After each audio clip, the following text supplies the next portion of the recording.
Well, it is the 11th day of August 2023 and you're just in time for another edition of News Now. Well, we have so much lined up for you in our bulletin this afternoon. Remember, you can always interact with us on our social media handles indicated at the bottom of your screen. Now, with that said, my name is Dennis Otieno. I trust you're doing well. Welcome to the broadcast. Now, on to our top story this afternoon. President William Ruto has called on African leaders to embrace barrier-free movement of people and goods in the continent. Speaking during a state dinner hosted by Mozambique President Filippo Jacinto Nyusi, Ruto stated that removal of visa requirements among African states remains key to promotion of free flow of people and trade in the continent. Ruto maintained that there is a need for African leaders to free the continent of border chains.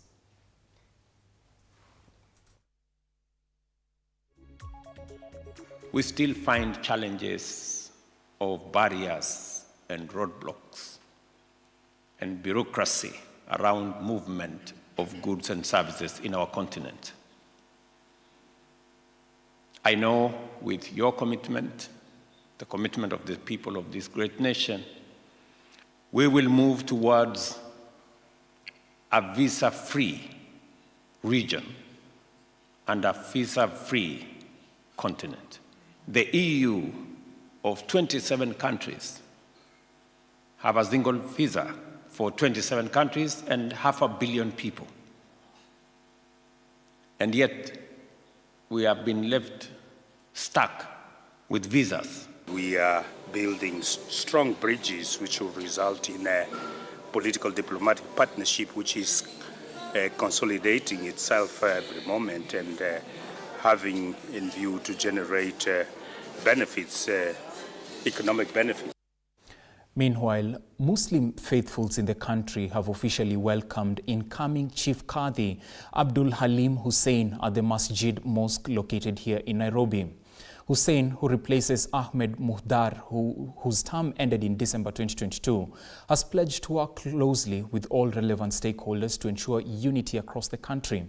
Hussein also used the platform to ask Kenyans of all faiths to be tolerant at a time when the country is witnessing heightened political tensions. Tuko hapa kwa sababu ya kadhi wetu mkuu mpya ambaye tunavyojua kisheria kwamba kadhi makao yake makuu huwa ni Mombasa, lakini kama Muslim Marriage Officers wa Nairobi tumeamua kuchukua nafasi hii ili tujumuike naye na pia sisi kama manaibu wa makadhi tuweze kukubaliana naye kama mubaya katika Uislamu, na zaidi ya yote vile vile tumuoneshe kukaribishwa kwake, pamoja na kwamba si mgeni kwetu sisi ambao tuko Nairobi.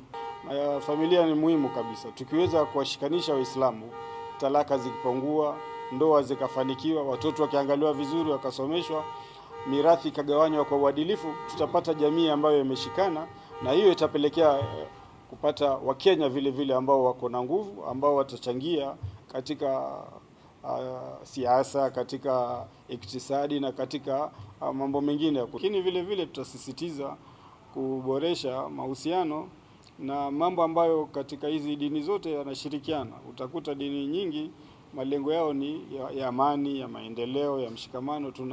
Tuna mahusiano makubwa, na tunapopatikana na shida ambayo inakabili nchi yetu, kwa pamoja tutaweza kuwapatia ushauri na sawa wananchi na kuwashikamanisha waweze kuwa na umoja na amani.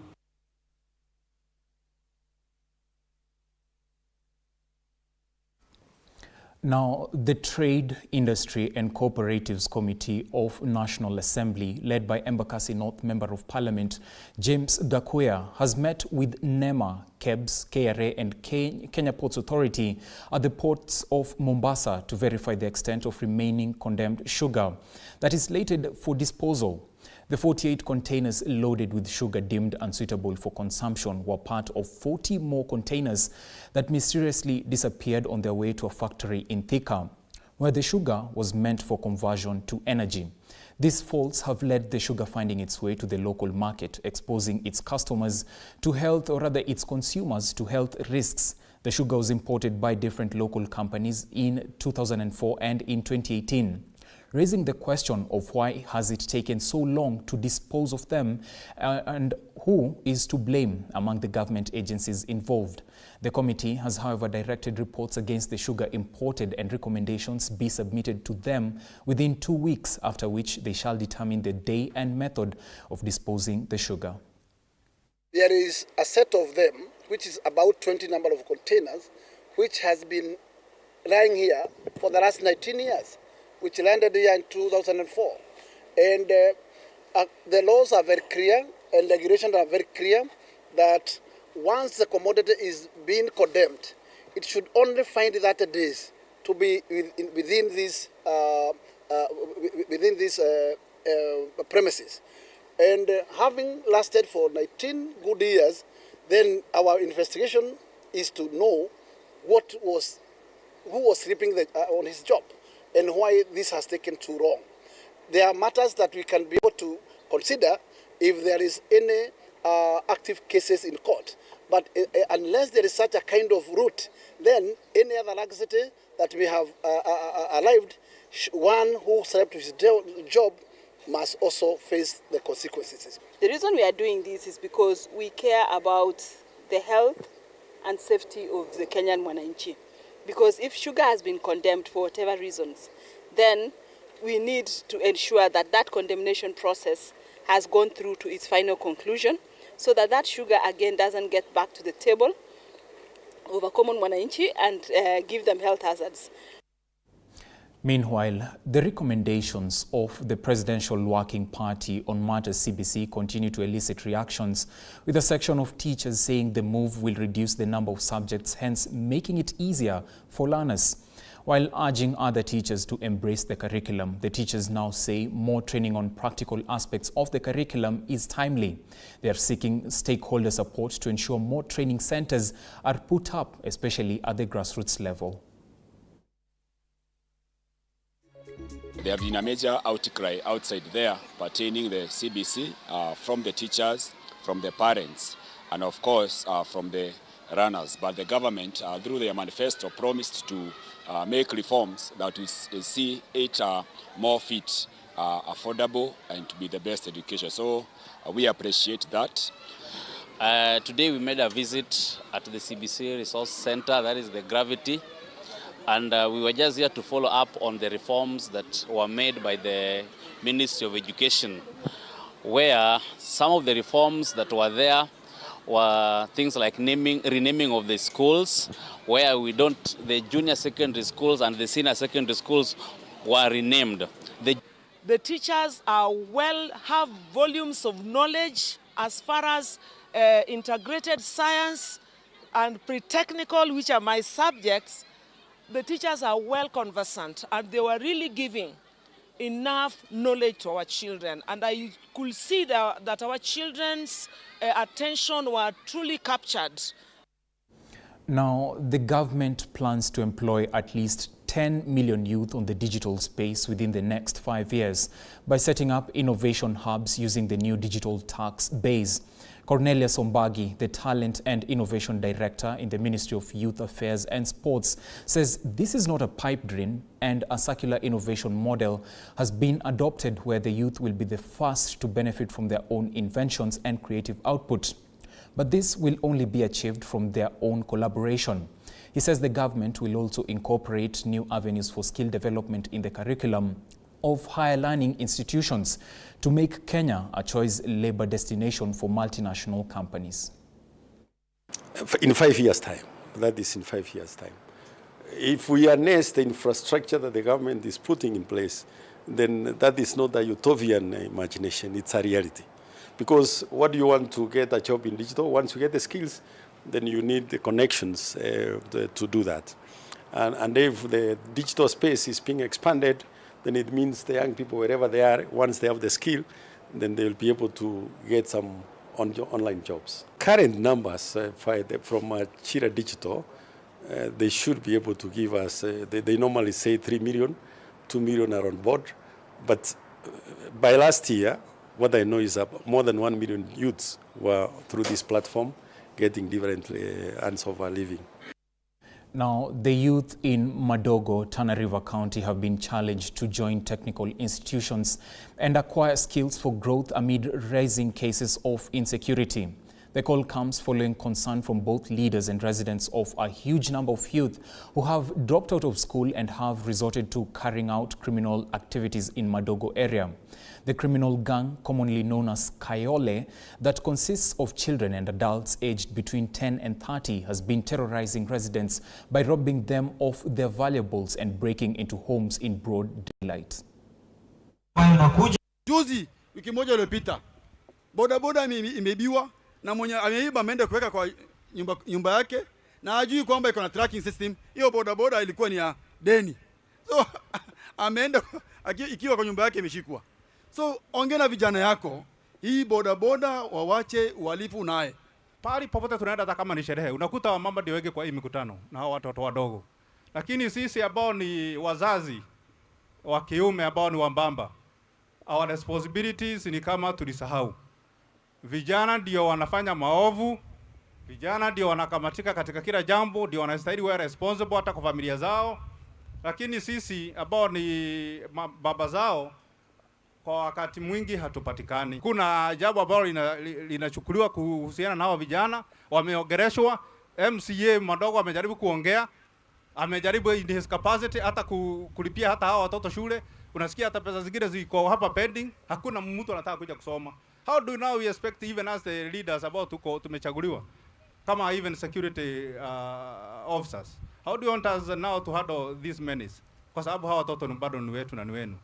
Wale wako na fikra, wale vijana wetu ambao wako na fikra ya kwenda kwa mambo ya uharibifu kama kuibia watu vile OCPD alivyosema, tafadhalini wekeni silaha yenu chini.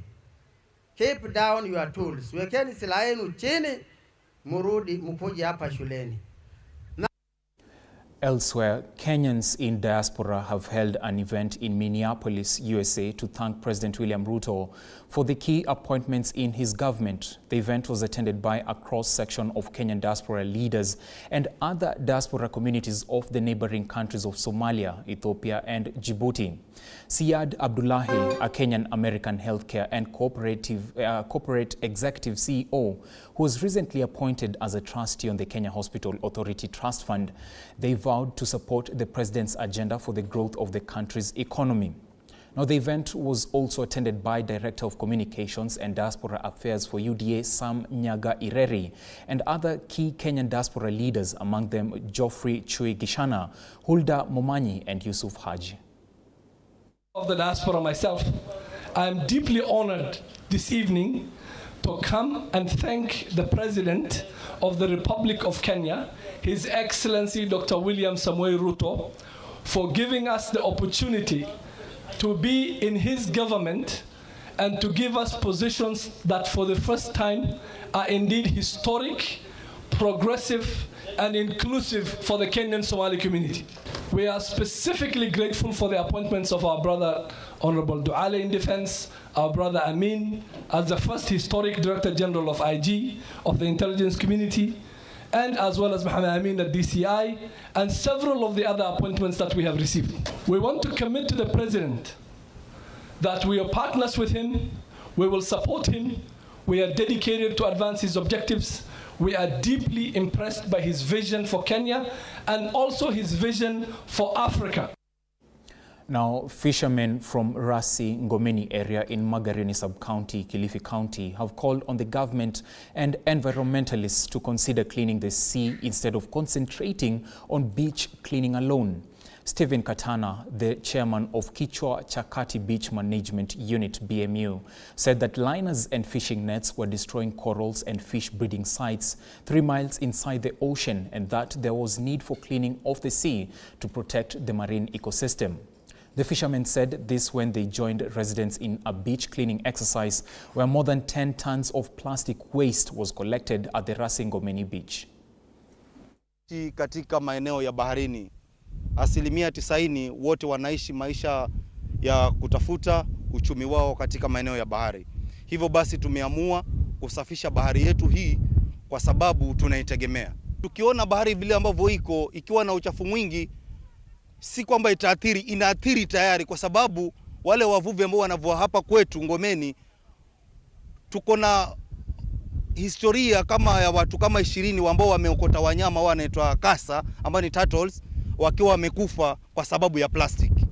Hivyo basi sana wakati tukifanya uhifadhi ama tukifanya usafi katika fuo zetu za bahari, pia ni muhimu sana upande wa maji, kwa sababu saa hii tuko na miamba isiyopunguka 9 katika area yangu ya Kichwa cha Kati BMU, ambayo tumeanzia Rasiangome mpaka pale Sabak River, na tumeona kwamba ndani ya zile corals ama ile miamba yetu zile neti tunazotumia kuna vipande hubaki pale ndani, ambapo sasa kila uchao samaki hushikwa na baadaye huleta uharibifu wa upungufu wa uzalishi wa samaki.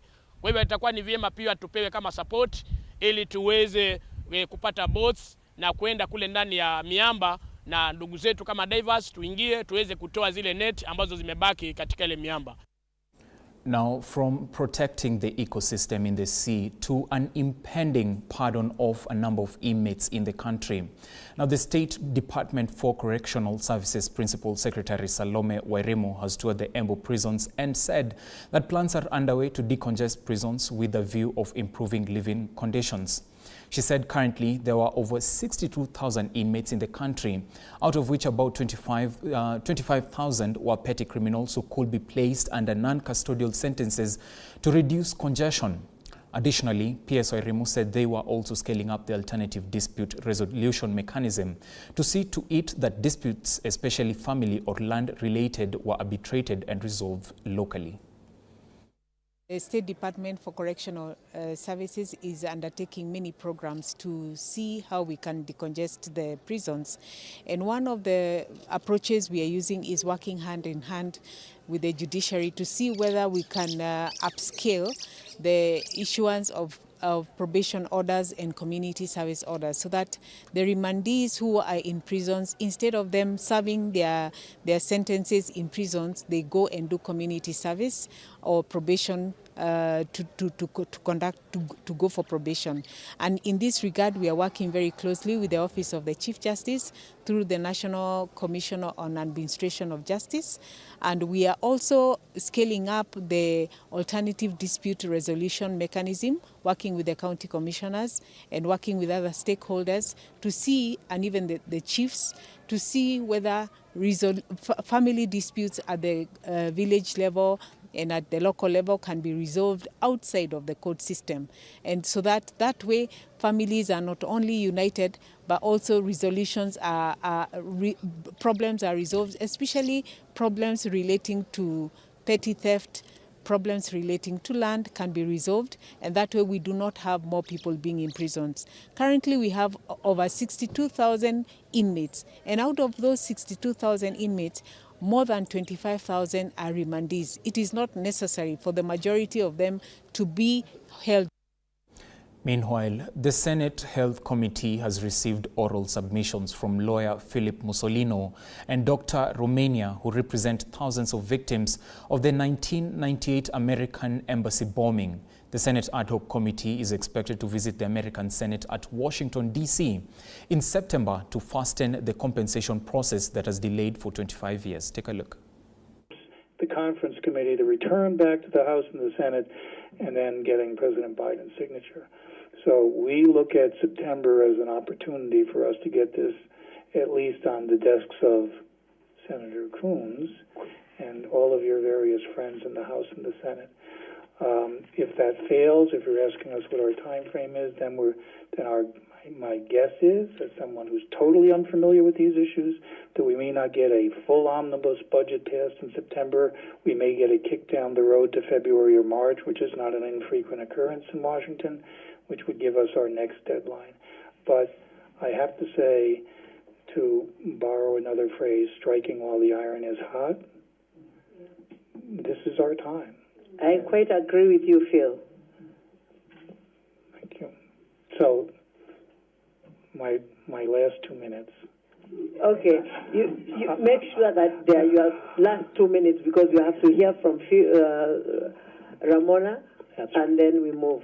Well, I said I'm not a supplicant, and my clients aren't supplicants. We're not begging the U.S. Senate or the House. We're asking them to do what we think is their obligation and what is their opportunity.